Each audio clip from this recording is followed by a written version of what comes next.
అండి అందరికీ నా ఛానల్ ఎవరైనా కొత్తగా చూస్తున్నట్టయితే ప్లీజ్ సబ్స్క్రైబ్ చేయండి. చిన్ని ఈరోజు ఎపిసోడ్లో ఏం జరిగిందంటే ఇక మ్యాడీ మధు తల్లిదండ్రులకు ఫోన్ చేసి ఇంటికి రమ్మని చెప్తాడు.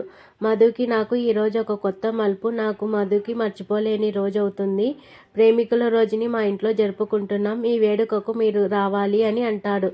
ఇక మధు నిజం చెప్పలేదు అని స్వరూప సుబ్బులు సంతోషపడతారు. ఇక మ్యాడీ మధుని పిలిచి మీ అమ్మ ఎందుకు బాధగా ఉంది, ఏమైనా ప్రాబ్లంగా ఉందా అని ఫోన్లో స్వరూప కంగారు పడుతుందని అడుగుతాడు.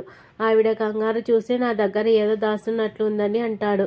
ఏం లేదని మధు కవర్ చేస్తుంది. ఇక మ్యాడీ మధుకి ప్రపోజ్ చేయడానికి ఇల్లంతా డెకరేషన్ చేస్తుంటారు. ఇక స్వరూప సుబ్బులు అప్పుడే వస్తారు.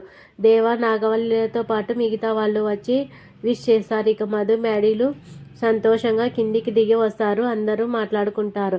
ఇక మ్యాడీ మధుని స్టేజ్ దగ్గరికి తీసుకెళ్ళి నా మనసులో మాట మన తల్లిదండ్రుల ముందు చెప్పాలి అనుకున్న దంపతులు ఎవరెవరో అవ్వాలో అని స్వర్గంలో రాస్తారు అంటారు కదా. ప్రేమ కూడా అక్కడే మొదలవుతుంది. ప్రేమించుకున్న ప్రతి జంట పెళ్లి చేసుకుని ఒకటి కాకపోవచ్చు, కానీ పెళ్లి చేసుకున్న జంట ప్రేమికులు కావచ్చు. ఆ జంటని ప్రేమ కట్టి పడేసి ఉంటుంది. ఈ విషయం నాకు ప్రేమించే రోజుల్లో తెలియలేదు. నీతో పెళ్లి తర్వాతే తెలిసింది. ఆ చేతిని ఎప్పటికీ వదలకూడదు, 7 జన్మలు కలిసి ఉండాలి అని మధు చెయ్యి పట్టుకొని మోకాల మీద కూర్చొని ఐ లవ్ యూ మధు అని చెప్తాడు. ఇక అంతా షాక్ అయిపోతారు. మధు చాలా హ్యాపీగా ఫీల్ అవుతుంది. మధుకి గులాబీ ఇస్తాడు. మధు తీసుకున్న టైంకి లేచి ఇదే కదా చిన్ని నువ్వు కోరుకున్నది అని అంటాడు. మధునే చిన్ని అని మ్యాడీకి తెలిసిపోవడంతో అందరూ షాక్ అవుతారు. చెప్పు చిన్ని, ఇదేనా నువ్వు నా నుంచి ఎక్స్పెక్ట్ చేసింది అని మ్యాడీ అడిగి గులాబీ విసిరేస్తాడు. ఏంటి అంత షాక్ అయిపోయావు, నువ్వే చిన్నివని నాకెలా తెలిసింది అనా?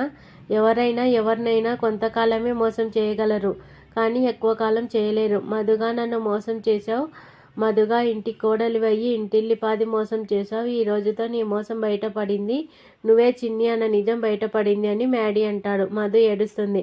ఇక దేవా ఏం తెలియనట్లు ఏంటి నాన్న నువ్వు మాట్లాడేది, ఈ మధునే మీ అమ్మని చంపిన కావేరి కూతురు చిన్నీనా నాకు నా అని అడుగుతాడు. అవును డాడీ అని మ్యాడీ అంటాడు. నువ్వు పొరపాటు పడుతున్నావేమో నాన్న, మన మధు ఆ దుర్మార్గురాలి కూతురు ఎలా అవుతుంది అని నాగవల్లి అంటే అవుతుంది, ఖచ్చితంగా అవుతుంది, తను చిన్ని అని నేనే తెలుసుకున్నాను అని మ్యాడీ మధు జైలర్తో మాట్లాడినప్పుడు విన్న విషయం చెప్తాడు. ఇక మధు జరిగింది చెప్పాలి అనుకున్న మ్యాడీ ఏం మాట్లాడొద్దు అని అనేస్తాడు. మమ్మల్ని మోసం చేయటానికి మధుగా నాకు పరిచయం అయ్యావు అని అంటాడు. నిన్ను ఒక ఫ్రెండ్గా భావించి నీకు అన్నీ చెప్పాను. చిన్నీని నేను ఎంత ప్రేమిస్తున్నానో చెప్పాను. అప్పుడైనా చెప్పాలి కదా, కానీ నువ్వు చెప్పలేదు అంటాడు. దీంతో ఇవాల్టి ఎపిసోడ్ పూర్తవుతుంది.